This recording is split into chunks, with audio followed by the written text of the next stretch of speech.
Allez, deuxième exercice de SDM, un exercice relativement classique. Donc la duchesse d'Aquitaine et la duchesse de Bourgogne attendent chacune l'héritier de leur duché. Évidemment, il n'y a pas d'échographie à l'époque, donc on ne sait pas, avant la naissance, s'il s'agira d'un garçon ou d'une fille. On s'intéresse à trois événements. L'événement A, l'héritier d'Aquitaine est un garçon. L'événement B, l'héritier de Bourgogne est un garçon. Et l'événement C, les duchés vont pouvoir faire alliance en mariant leurs enfants. Évidemment, à l'époque, hors de question de marier deux garçons ensemble ou deux filles ensemble. Donc pour pouvoir réaliser l'événement C, il faudra bien sûr soit que l'événement A soit réalisé, et dans ce cas-là, il faudra que B bar le soit aussi. Et si c'est A bar qui est réalisé, il faudra que B soit réalisé. Et on nous pose deux questions sur des histoires d'indépendance. Donc première question, on suppose d'abord que le fait d'avoir un garçon ou le fait d'avoir une fille est équiprobable, c'est-à-dire que P de A égale P de B égale 1,5.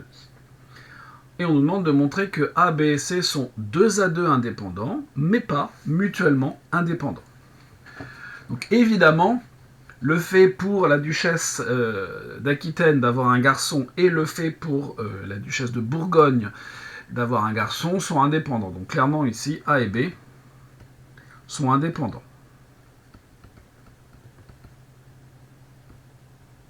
Il faut donc regarder A et C et B et C. Évidemment, si A et C sont indépendants, on voit mal comment le fait simplement de passer de l'Aquitaine à la Bourgogne rendrait les événements B et C non indépendants. Donc on va s'intéresser aux événements A et C. Donc P de A, on nous le dit dans l'énoncé, c'est 1,5. P de... je vais chercher C d'abord. Qu'est-ce que c'est que l'événement C ?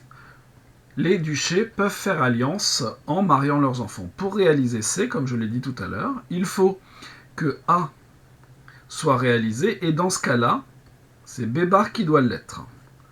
Ou alors, c'est A bar qui est réalisé, donc que la duchesse d'Aquitaine a une fille, et B qui doit l'être. Les deux événements ici sont incompatibles puisque la duchesse d'Aquitaine ne peut pas simultanément avoir un garçon et une fille. On va supposer qu'il n'y a pas de jumeaux pour simplifier la tâche, et de même pour la duchesse de Bourgogne. Donc par incompatibilité, ça sera la probabilité de A inter B bar plus la probabilité de A bar inter B.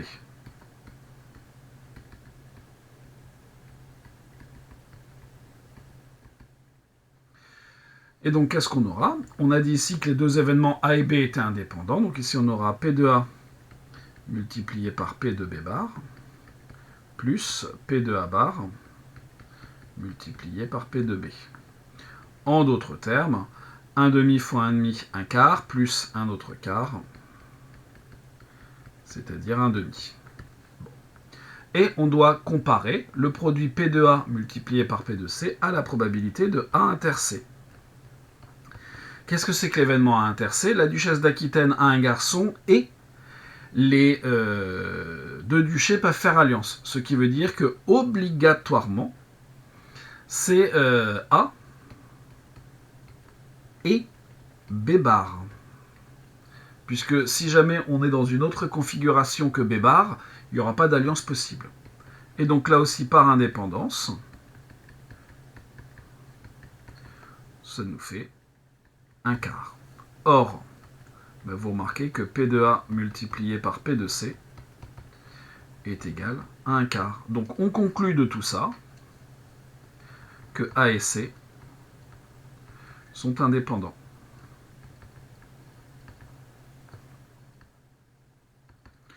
Remplacer partout A par B. Ici, forcément, on va avoir les mêmes choses. P de C, ça ne va pas changer. Ici, P de B inter C, ça sera P de B inter A bar. On obtiendra la même chose. Donc, évidemment, de la même façon, A et B sont indépendants. On vient de démontrer que A, B et C sont 2 à 2 indépendants. Sont-ils mutuellement indépendants? Tout va dépendre de P de A inter B inter C. Calculons P de A inter B inter C. Combien vaut cette probabilité? Eh bien donc, la duchesse d'Aquitaine va avoir un garçon, la duchesse de Bourgogne va avoir un garçon, donc il y a 2 garçons, et simultanément, les duchés vont pouvoir marier à leurs enfants. Ça, c'est pas possible, puisque si vous avez les 2 duchés qui ont tous les 2 un garçon, ils ne pourront pas se marier, donc la probabilité de cet événement-là vaut 0. Or, P de A multiplié par P de B multiplié par P de C, P de A, on a dit que c'était 1,5, P de B, c'est 1,5, P de C, on a trouvé 1,5 aussi, je crois, voilà. Ça nous fait 1/8 qui n'est pas égal à 0. Donc ça empêche les 3 événements d'être mutuellement indépendants. A, B et C ne sont pas mutuellement indépendants.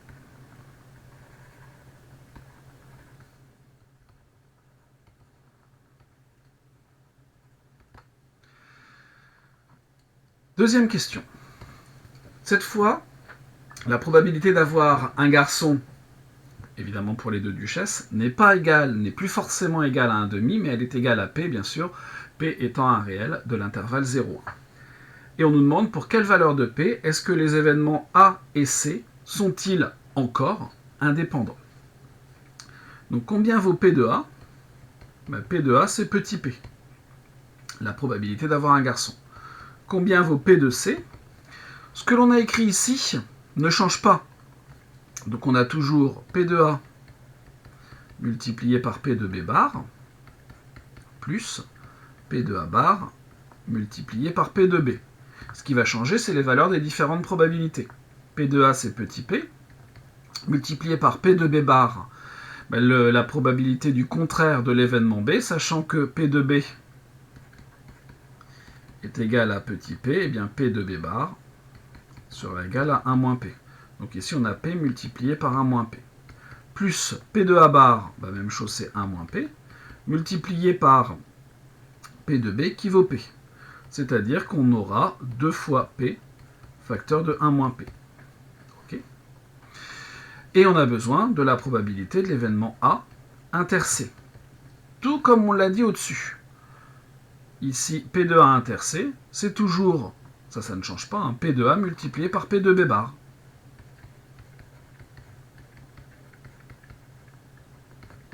C'est-à-dire, P de A, on a dit P, P de B bar, on a dit 1 moins P. Maintenant, est-ce que P de A inter C est égal à P de A multiplié par P de C? Eh bien, A donc, et C sont indépendants.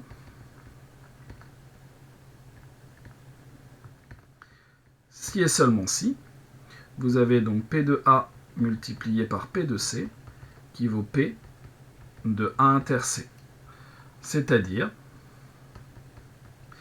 P de A qui est P multiplié par 2P facteur de 1 moins P qui vaut P facteur de 1 moins P. En d'autres termes, vous avez 2P carré facteur de 1 moins P qui est égal à P facteur de 1 moins P.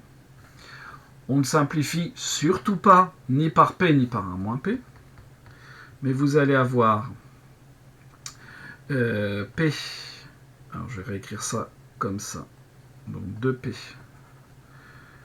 multiplié par P facteur de 1 moins P, moins P facteur de 1 moins P, qui vaut 0. Je vais mettre en facteur P facteur de 1 moins P, qui sera donc facteur de 2P moins 1, qui doit être égal à 0. Produit nul, si et seulement si l'un des facteurs au moins est nul, c'est-à-dire P égale 0, ou 1 moins P égale 0, ou 2P moins 1 égale 0, c'est-à-dire P égale 0, ou P égale 1, ou, ici, si je résous cette petite équation, P égale 1,5. Donc, conclusion de tout ça, A et C sont indépendants si et seulement si P est dans l'ensemble 0, 1, 1 demi.